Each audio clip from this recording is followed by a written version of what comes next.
You didn't even get me a drink.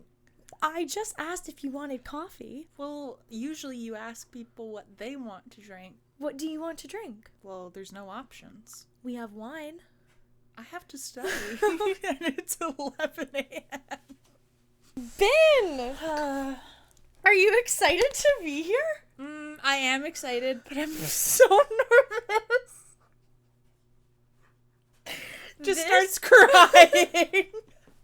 This episode is coming out on a very, very special day. Oh yeah, vector mode. It's your 23rd birthday. Yeah, champagne. Champagne all day. And this episode's just going to be a fun one. We're just going to talk normal. So, what is your deepest childhood trauma? There was one question I wanted to ask you. And that question is, wait, I don't think I introduced you. Oh. Everyone, this is my sister, Robyn, aka my therapist, guidance counselor, Lawyer, financial advisor. You name it, that's what Ben is. And yes, today is a birthday special. So, welcome. In your 23rd year, no, you're turning 23. In your 22nd year, what is one thing that you learned? Or one thing that really resonated with you that you're bringing into 23 this year? Good question. I actually was thinking about this morning. Probably that plans are dumb. Plans are dumb. Like, plans never go the way you're anticipating them. No, it's not meant to be dark at all. It's just like, I thought that I had a plan for after school, and it's great to have goals, but like it's not the end all be all, if that makes sense. Yeah, and there's no stress if the plan doesn't work out the way you want. That's what I mean. Like, it's fine to like go down a different path than you thought you were going to, or like if you had a plan in your head and it didn't happen the way you thought it was going to be, that's like fine. That's really good advice, and that's also a really good tool to learn at 22 and going into 23. It's like, yeah, I'm not sure how well I'm gonna execute it, but something I love about you is your transparency and how brutally honest you are. I've worked at being maybe a bit more a bit less direct. Blunt, maybe? You're right. But if you don't want my opinion, do not ask for it. Something I love about you too is that you can't lie. No. And it's actually horrible because I think, like, you shouldn't, it's just not good to lie, but in certain situations, maybe a little white lie is fine. Yeah, you can't. No. You don't know what that white lie looks like. No. You've never even entered that chat. You're just like, you're ugly. No, I'm kidding. No! You would never say that to someone. No. I'd say that outfit maybe isn't. Oh, like my trousers? Oh. Riley had this outfit that she thought was going to be, like, iconic, and she FaceTimed me and was just like, what do you think about this outfit? I'm going out for drinks, and she looked like a 1700s, like, lad. Like, slick back ponytail. Stocking-like boots. Yeah, and it was like, I was about to hit the battlefield. Yeah, I was like, I love the idea. Yeah. The execution, poor. Didn't meet poor the execution. So you're graduating soon. Oh, hopefully. No, girl, you are. There's no question or doubt that you're not going to graduate. But what are you most excited about in terms of that chapter? Freedom. Okay. No, I'm kidding. No, you didn't even let me finish that sentence. So Robyn went from right when you graduated high school, you went right into university. Mm-hmm. And there's nothing wrong with that. No, that was, and it was like more common than not. Yeah. I think in like where we grew up. Yeah, and my friend group and whatnot. It was more common than not to go right into university. But you actually haven't had a break. So now you're getting this freedom, which is amazing. But what is one thing that maybe for the rest of the year, because you're graduating in May, so June, July, August, September, October, November, December, within the next 7 months, what is a goal or dream that you have when you're in that era of freedom? To travel, hopefully with Trent, and just see the world, take the time to like relax. Everybody I've talked to has made a point, even like people that are in full-time jobs or in much higher kind of or different chapters of life, have said like, take the time for you. You're young, you're very young. See the world. Mom and dad have even said that. See the world. Don't feel like there's this pressure to kind of start life or start the normal 9-to-5 grind. Yeah.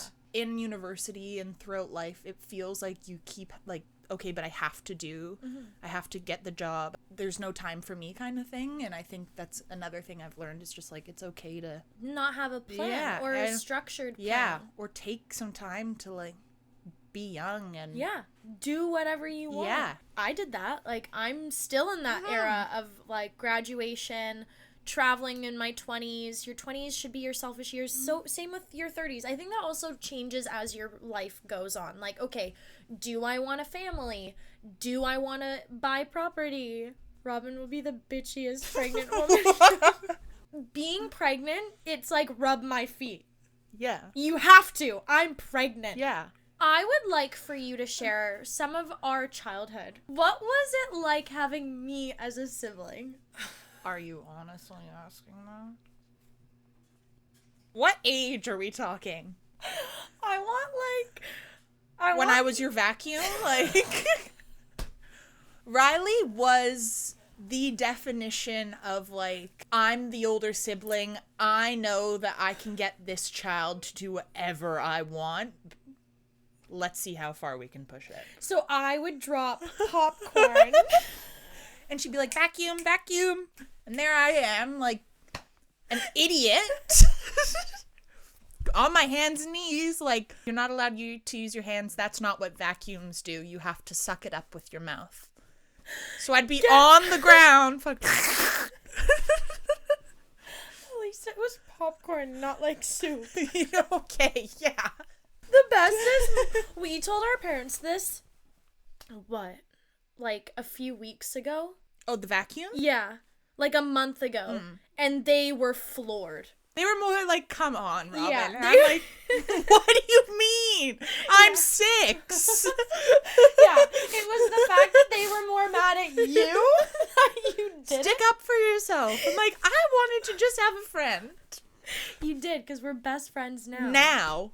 Yeah, it wasn't until I would say after, like, I was 18. When I was graduated high school, I think, is when we became really close friends. I would have been, 15? Yeah, like when you were in grade 10, I remember. Yeah, grade 10, I think, we've been really close. Yeah. 8 years of being best friends. Mm-hmm. Before that, it was a bit rocky. It wasn't rocky. I think when I was really young, though, like when we were both in elementary school, I think you wanted your independence, which I totally see now, and I was just like, please be my friend. I feel like it was also just a classic sister. Oh, yeah. Like I don't want you to hang out with my friends, and I'm just like, oh, please. But let me, and then mom's like, let Robyn hang out with you and Alexa, and I'm like. And Alexa would be like, she can hang, and you're like, yeah. Alexa would be like, oh, no, I would prefer hanging out with Robyn.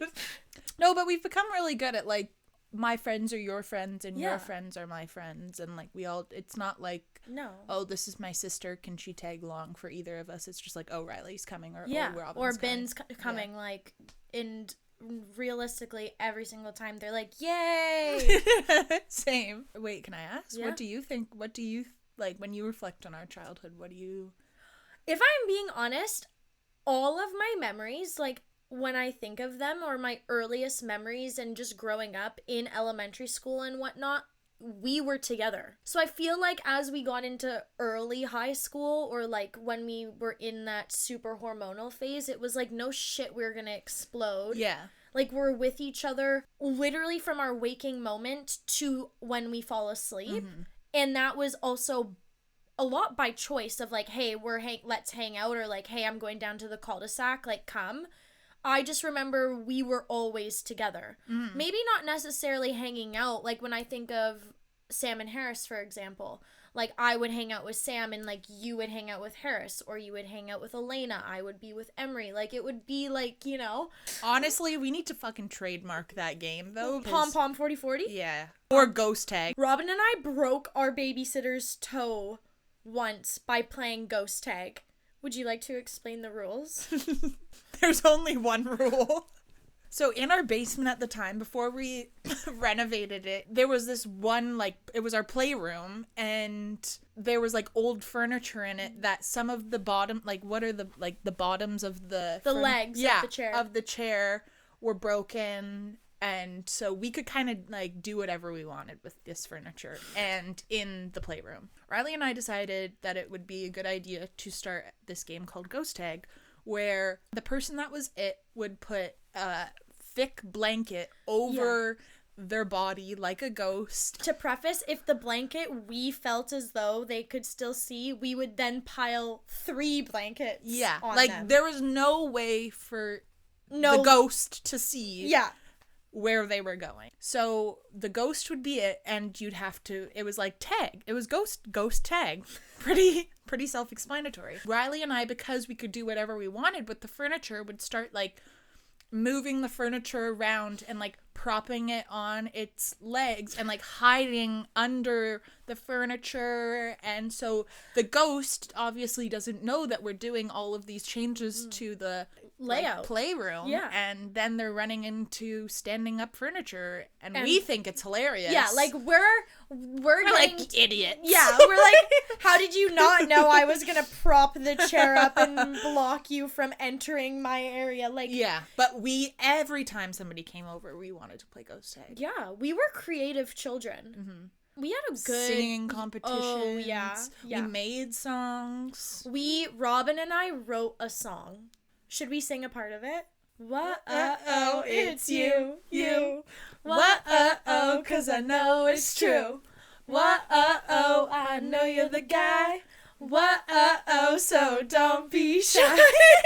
But there were also, like, verses. We could sing that whole song, start to end. That is ingrained in my memory, that song. For a while in peak JoJo Siwa Bow era, Robyn and I wanted to sell that song to her.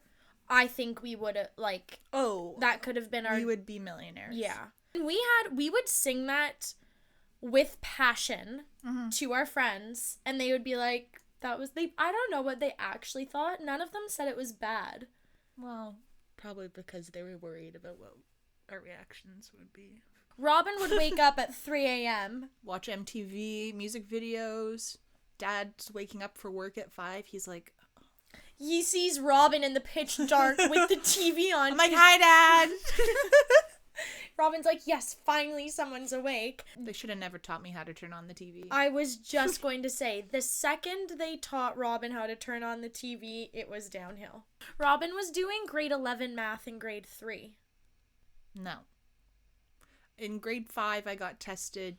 I've been telling everyone that. In grade 5, they, like, did these weird tests with me of, like, they'd give me an equation, and they gave me 4 answers, and I had to pick the right answer. They did that for math and for, like, English. My English was just a bit above average. And then, but they were like, she's really good at math. Yeah, you got that from Dad. I didn't. You're really good at writing, though. I'm not very good at writing. I like writing. It's probably from, like, Mom giving me a journal when I was in grade 2. And my first journal entry was, Brayden said that my face was the basketball hoop and he wanted to play basketball. And then I circled at the bottom, this is me crying. And I did an arrow. I would always read your journals. I know. So what are some final thoughts that you'd like to share about turning 23? What are you most excited for this year? Your freedom? And that concludes today. No, I'm kidding. Obviously, really want to go back to Hawaii. Yeah, that's a good goal. Hawaii plus bin equals love. True. I really want to go to the Philippines, I think. Try something new. Yes. Wow, those are really good goals. And I'm really excited for you. Learn the piano. Here we go. I know mom listening to this is going to be like, there she goes about the grand piano. I want them to get a grand piano so badly. I know you could play it. Oh, I would be the best host. Like, oh, you guys want to listen to music? What do you want me to play? I love the confidence. Oh, come on. This is your year. 23 will be my year. Hopefully. You should wake up tomorrow listening to the song, I'm in the club, half purple. You should wake up tomorrow and that should be the first song you play. Thank you so much, Ben, for coming into the studio. I'm so excited for the birthday bash special. Also, you haven't acknowledged that this used to be my room. The studio was prior Robyn's room. Yeah, and I converted it into my podcast studio. That turned out so fantabulous. It is fantabulous. Anyways, I'll see you tomorrow. Love Champagne. Love ya. Bye. Don't forget to like, comment, subscribe. For more information, please visit her Instagram page or YouTube at What Fills Your Cup Podcast, hosted by the Riley Alexander. And before I sign off, if you haven't heard it today, I love you, and don't forget to tell someone you love them because you never know who needs it a little extra. Bye!